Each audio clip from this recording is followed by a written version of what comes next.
Donald Trump just admitted that he tanked the U.S. stock market on purpose. On his Truth social media platform, Donald Trump just shared a video that claimed Trump is purposely crashing the market. Now, the video was a fake. It was actually a fake of Warren Buffett, who's a famous American billionaire industrialist, and it claimed that Buffett was approving of Trump crashing the stock market 20% and saying it's a good thing because it's a secret plan.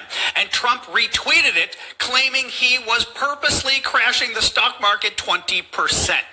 Now, for a lot of us who have our money invested in the stock market, because in America, most of us don't have pensions, so our pensions tend to be whatever savings we have in the stock market, we're not very happy that Donald Trump's tariffs this week knocked out 20% of our money. Today alone, another 5% disappeared from the stock market. This was the one of the 4 worst days in American history in the stock market, and it's only going to get worse as top economists are saying that Trump's tariffs this week are going to lead to both a recession and inflation.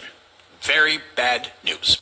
Now the end is near, and so I face the final curtain. My friends, I'll say it clear.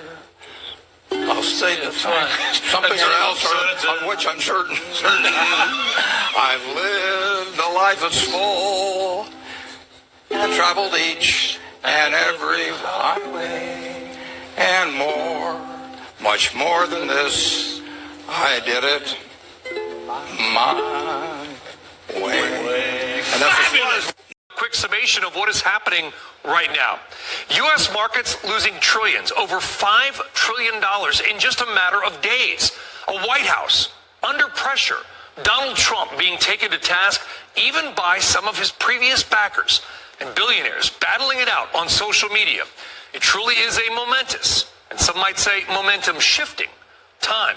Wall Street is responding, cutting their view on stocks for the year. Firms also seeing a greater chance of an economic recession. JP Morgan Chase raising its odds of a recession this year to 60%. The bottom line is this. It is a confusing and it is a scary time for many.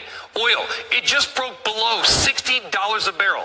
That is the first time that has happened since April of 2021. Crypto is selling off as well. The markets have once again opened with major losses this morning. There it is. Let's bring in CNBC senior markets correspondent Dom Chu.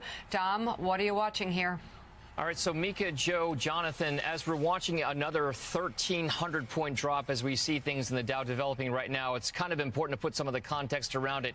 In the 2 days since really the tariff announcements have come out and we've seen that 2-day market reaction for Thursday and Friday, data from S&P Dow Jones Indices now shows that 2-day drop in market value at just around nearly $6 trillion from the U.S. market wiped out.